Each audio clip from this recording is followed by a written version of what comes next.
I'm the Jack of all trades, and you're watching Jack Attack, the critically acclaimed and acclaimedly criticized series in which I, Jack, review stuff. Let's start out with something entirely luminescent, shining. In fact, I guess you could call it... We're broken people now. This movie's problems are so consistent throughout that I could literally just review the first 20 minutes and you would have all the information you need.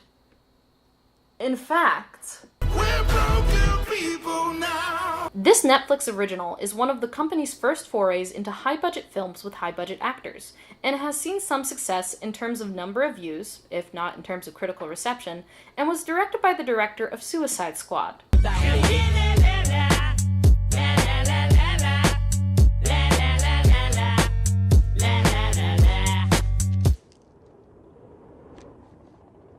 What?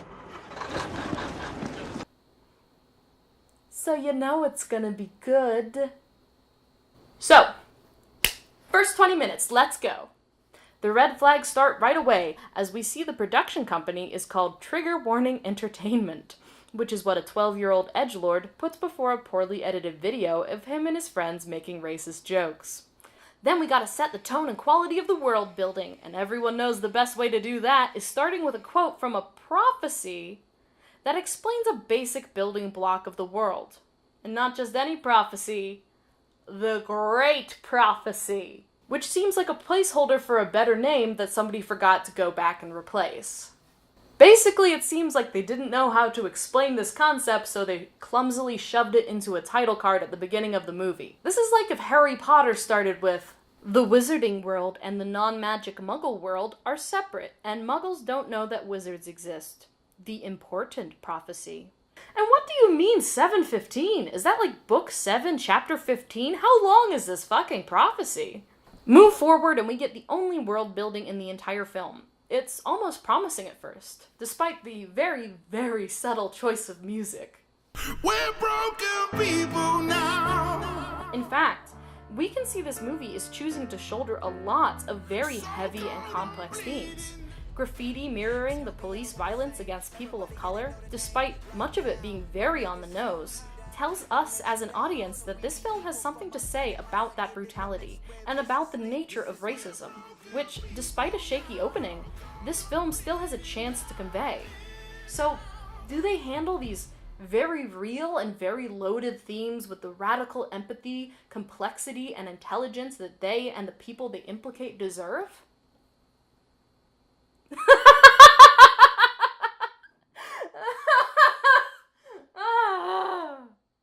Let's find out. So we have this opening sequence, and what? Lizard person crossing? I want to see a lizard person. Are they in this movie? Okay, alright. I'm going to summarize the first 20 minutes of this movie and then unpack afterwards so I don't go on a rant for every 12 seconds of this freaking film. We meet an LAPD cop named Daryl who gets shot by a random orc while his orc partner Jacoby was getting him a burrito. We immediately see that Jacoby is adorable. Orc! Red sauce, green sauce. Daryl wakes up on his first day back on the force, and he has some charming banter with his wife. They talk a lot about how she works in a hospital, and how there's been a lot of stab wounds lately, and also about how they both don't want Jacoby to be his partner. Then she's not in the rest of the freaking movie. Then Will Smith goes outside to kill a fairy, which I guess are pests in this world, which, okay. Then... Fairy lives don't matter today. What? Fairy lives don't matter today. And then he beats this small animal to death, and I'm sorry, just what? Fairy lives don't matter today. Whew. Saving commentary until after the summary. Daryl talks to his daughter about racism. You know, everybody's just trying to get along and have a good life. And then Jacoby shows up to drive Daryl to work, and Daryl is mad because I guess he's embarrassed by Jacoby. Again, Jacoby is very cute, and Daryl responds by... Why do you think I compost? Whatever. You don't ever come here in that ever again. Wow, just being really mean. We're gonna go to Grandma's. Grandma's, we'll hop in, we'll give you a ride. Shut up! But we have to go drop off his daughter at her grandma's house, and wait, what's with this distant artsy shot? Do they not want us to see the facial expressions? Was the little girl that bad of an actor? And the daughter is not in the rest of the movie, making all of this setup a huge waste of time.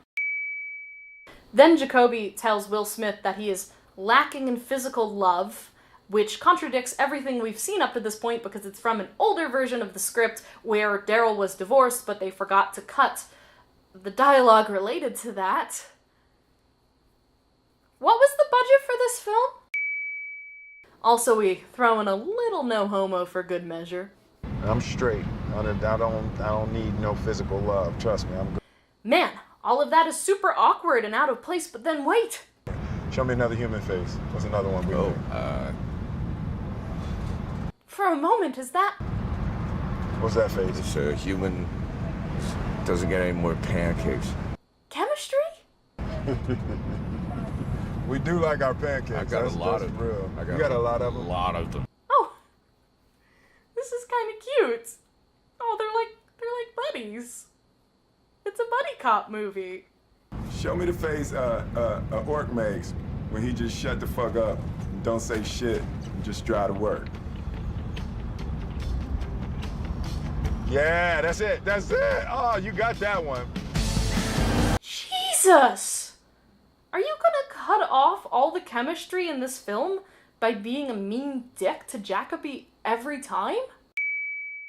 So anyway, Jacoby continues to be kind and friendly, and they keep driving to work because I guess we're just doing a lifetime commute with these two. And Daryl gives Jacoby shit for driving through Elftown, which honestly looks fascinating. I wonder if we'll come back to this place they've set up, or address why Jacoby isn't supposed to drive through there. Or is all of this forgotten and another waste of time? Also, why is this called Elftown? Is there a person town? Like, human city? Was this another placeholder they forgot to replace? Now for some locker room talk!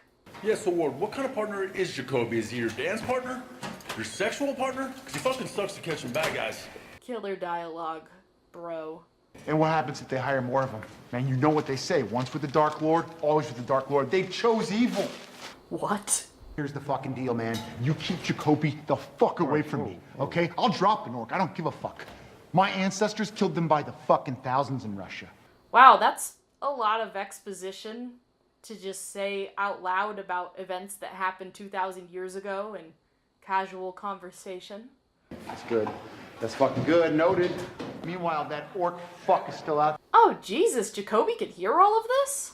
Meanwhile, after hearing all of that, and also hearing Daryl not defend him, Jacoby is still a peach. Boy, I said you seen.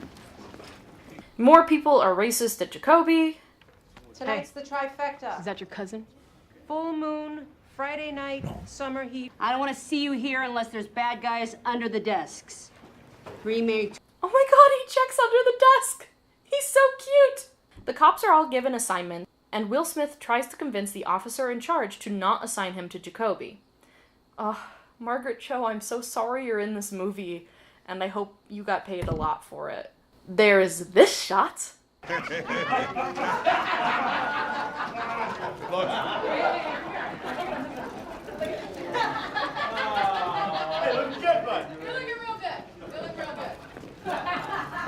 And then there's this scene where they talk to some random orcs on the streets, and the orcs are very heavily and clumsily coded for black people in a very white person wrote this movie type of way, and it's a lot.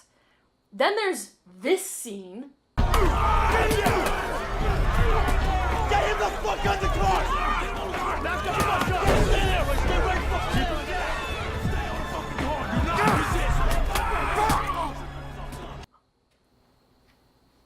I need to know if you're a cop first or an orc first. No. No! I've wanted to be a cop since I was a little kid. Why, though? Is this question answered in the rest of the film? Wait, is that cop a centaur? What the fuck? Are there any others in this movie? Wouldn't that change how the whole world works? Then they get called in to a dirty man swinging a sword, and oh my god, That was 20 minutes. Okay. Oh my god. So, let's talk about the elephant in the room. How do the people who made this movie think racism works? Racism, especially the kind of systemic, society-wide racism this movie is attempting to talk about, is a pervasive web of class, policy, history, and both conscious and unconscious prejudices that compound upon each other and result in the oppression of an entire group. It's not just mean people. Chance the Rapper actually tweeted about this and said it better than me. I always feel a little cheated when I see allegorical racism in movies, because that racism usually stems from human emotion or tolerance, but not by law or systems the way it is in real life. And look, I am not a sociologist, and please lend your ear to actual people of color who experience racism because their opinion on this is more important than mine. But I don't think I'm off base when I say that racism is a horrific thing that takes many forms, and the least common and least believable for an entire world of people is saying obviously racist things loudly and to people's faces because those people saying those things are mean. And you know what's even less believable? Kick me signs. Like, I'm sure that's happened to someone at some point in history, but the only way this movie is able to show racism, and it tries to constantly, is adults insulting Jacoby and other orcs to their faces, weird middle school pranks, and outright horrific police brutality. And that last one is real. It's a big fucking problem in America. But because they portray racism in such a shallow, unrealistic way everywhere else in the film, and they make no attempt to actually address the implications of police brutality they portray, they only manage to disrespect actual victims of violence. They're essentially creating a parody of it. Now let's talk about locker room talk. One, apparently in this division, you can openly threaten to kill a coworker with no consequences. Okay, fine. You know what they say, once with the Dark Lord, always with the Dark Lord. They chose evil. And two, do the makers of this film think racism exists because of an ancient offense from the oppressed group? Because it's actually the opposite of that. The only realistic example of racism is the way that Daryl talks to his daughter. And I don't think it was intentional on the part of the filmmakers.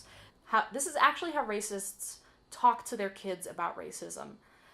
Half-heartedly discouraging openly violent and therefore socially unacceptable speech, while failing to address the underlying serious issue of why did their child say that, and why are they thinking like that, and how can we fix it? And now it's time to play! Was this movie written and directed by white guys? Place your bets now. Survey says, written by a white man. And, shocker to everyone, directed by a white man. And who produced it? A series of white men.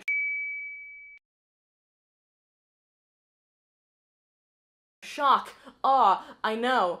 We're just gonna have to move forward because this is relevant information, because at the end of the 20-minute mark, as I mentioned before, there is a police brutality scene outright. What the fuck? A man is brutally beaten by police while his wife, child, and community watch. Hey, Mr. Director. Hey, David Ayer, director of Bright and Suicide Squad, and literal embodiment of male directors being able to make it in Hollywood despite utter mediocrity? What the fuck led to this decision? You wanted to portray racism, but you didn't care to consider the consequences of lazily parodying real trauma that people experience. And how does our hero react to this? Well, he certainly doesn't fucking stop the violence. Actually, he uses this moment to ask Jacoby, are you an orc or a cop first? Like, he's saying to him, I need you to be okay with your people being brutalized. Which leads me to another major issue with this film. The way the movie establishes racism makes the protagonist, Daryl, completely and utterly unlikable, despite the film's tone-deaf attempts to make you think otherwise. In this film, orcs are heavily coded as black, and human orc racism is set up as a clumsy metaphor for white-on-black racism, even going so far as to show police brutality. So there's no arguing that in the world of the movie, racism is supposed to be as reprehensible, despicable, and damaging as it is in our world. Chance the Rapper actually tweeted about this also. But the writers seem to constantly forget that. Daryl does nothing in this film but say mean shit to Jacoby and undermine him and make him feel horrible for being another race. But then the writers turn around and still give him the funny dialogue. They give him the wife and child and the pension he's trying to protect.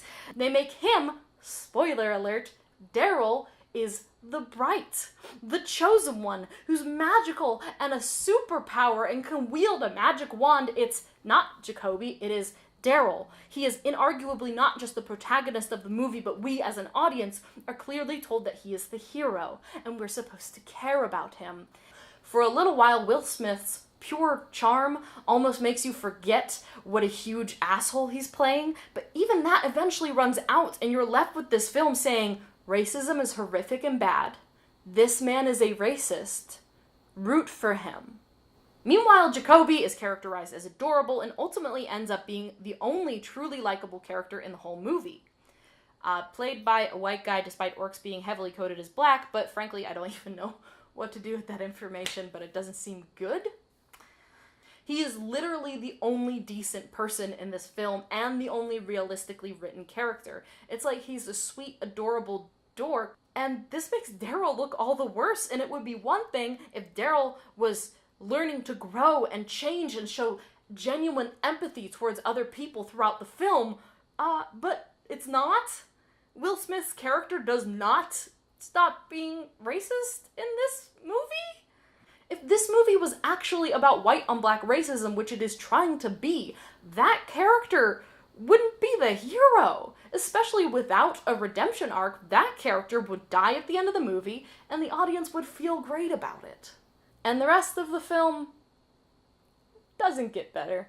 The racism continues to be offensively unrealistic while featuring human characters like Poison, the Latino gang leader featuring in scenes like this one. The wand belongs to the people, to the barrio. I have no idea what the elves are supposed to be allegory for, but a lot of the language mirrors that of anti-Semitism, so not great. The plot is a big fucking mess and To take your fat, Shrek-looking ass back to your vehicle and drive the fuck home to Fiona. What? Shrek exists in this world? Is it like a racist caricature of orcs? Is it also in its millionth sequel? Why does 10,000 years of divergent history somehow all still lead to Shrek? Honestly, the worst part of this movie is it was a really cool concept and they wasted it. Not unlike Suicide Squad. And while it is fun to watch because there is so much wrong with it, it is bad. And everyone involved should feel bad. The good news is, at least we can look forward to the recently greenlit sequel. If you like this video, may I suggest our exquisitely aged like and subscribe button pairing. You can also find more of my content, including original art and comics, by following me on Facebook or Tumblr, and you can support more of these videos being made by becoming a patron on Patreon, which is a website where you can support creators and win cool prizes by donating anywhere between $1 to many dollars. Tune in next time to hear what movie Jack is talking about in this clip. Somebody had to see the butt trilobite and be like, yeah, I'm gonna keep being in this film. Bye!